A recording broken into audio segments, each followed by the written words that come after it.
Nigeria is becoming a country where parents now fear sending their children to school. A country where children disappear into forests. A country where kidnappers now treat human lives like business. Recently, reports emerged about the abduction of dozens of children in Oyo State. Children, not politicians, not criminals. Children. And once again, ransom demands follow. Once again, families are crying. Once again, Nigerians are shocked for few days and then we move on. But this story is bigger than just one kidnapping because for over a decade, Nigeria has been trapped in a dangerous circle of child abduction, terrorism, banditry, and fear. From the forests of the northern Nigeria to highways, to schools, to villages, children have become targets. And perhaps the most painful reminder of this nightmare is the story of the Chibok schoolgirls kidnapping. Some of those girls never truly came back home, not mentally, not emotionally, and some never returned at all. Today, we are talking about the painful reality of child abduction in Nigeria, how we got here, why it keeps happening, and why many Nigerians are beginning to ask, how many more children must disappear before this country becomes angry enough? The recent kidnapping in Oyo State has once again exposed how vulnerable Nigerian children have become. For many families, life changed overnight. One moment, their children were safe. The next moment, they were gone. Then came the fear, the panic, the waiting, and eventually, ransom demands. This has become a disturbing pattern in Nigeria.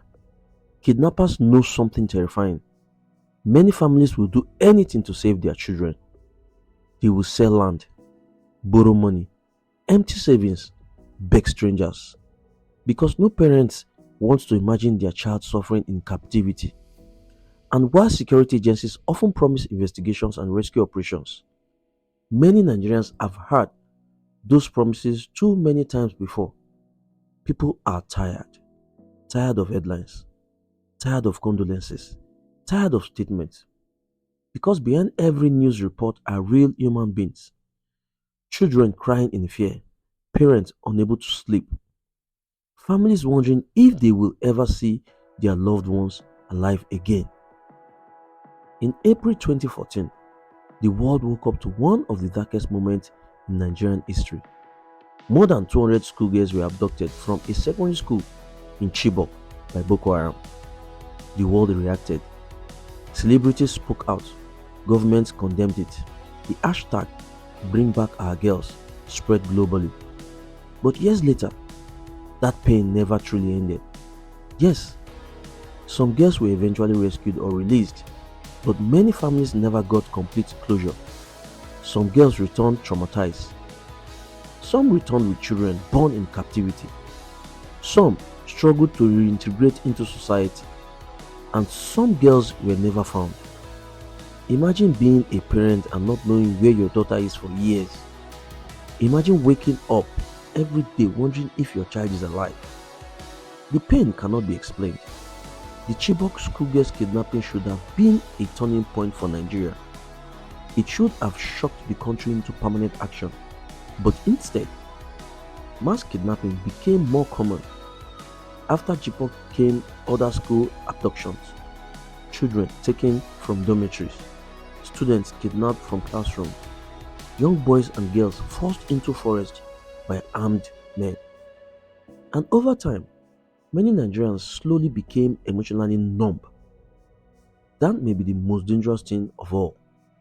Nigeria did not become this insecure overnight.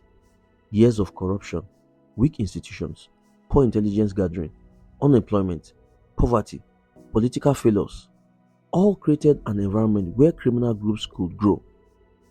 Large forests became safe havens for kidnappers. Weapons spread across regions. Communities were left unprotected. And gradually, kidnapping evolved into an industry. Today, some criminals see abduction as quick business, especially when the government appears weak and desperate families are willing to pay. Schools have become vulnerable because many rural schools lack proper security. Some communities have no police presence for miles. Some roads are so unsafe that parents fear traveling with children. And when criminals repeatedly succeed without consequences, others are encouraged to join. Fear spreads, trust disappears, hope weakens. This is why many Nigerians now live with constant anxiety. Parents call their children repeatedly. People avoid traveling at night. Some students are afraid to attend boarding schools. Fear has entered everyday life. When children are abducted, the damage goes far beyond ransom money. It destroys mental health. Some rescue children suffer trauma for years, nightmares, fear, anxiety, depression. Some parents never recover emotionally. Some families become financially ruined trying to raise ransom money. Entire communities lose their sense of safety. And perhaps the saddest part, many children now grow up believing insecurity is normal. Imagine being born into a country where hearing about kidnapping feels routine. That is dangerous for any society because once people normalize fear, leaders stop feeling pressure to act urgently, and slowly, human life begins to lose value. Many Nigerians feel abandoned. They see politicians surrounded by heavy security, while ordinary citizens remain vulnerable. They hear speeches after every tragedy, but insecurity continues. Over time, trust weakens. People begin asking difficult questions. Why are schools still unsafe? Why do kidnappings continue? Why do criminals operate so freely? And why does justice feel so slow? And perhaps the biggest question, why does it feel like Nigerians only become angry temporarily? Because every tragedy trends for a few days, then another scandal replaces it. Meanwhile, families continue suffering silently. The children kidnapped in Oyo State are not just statistics, they are human beings. They have dreams, families, future ambitions. And every child stolen by violence is a reminder that Nigeria is still fighting for its soul.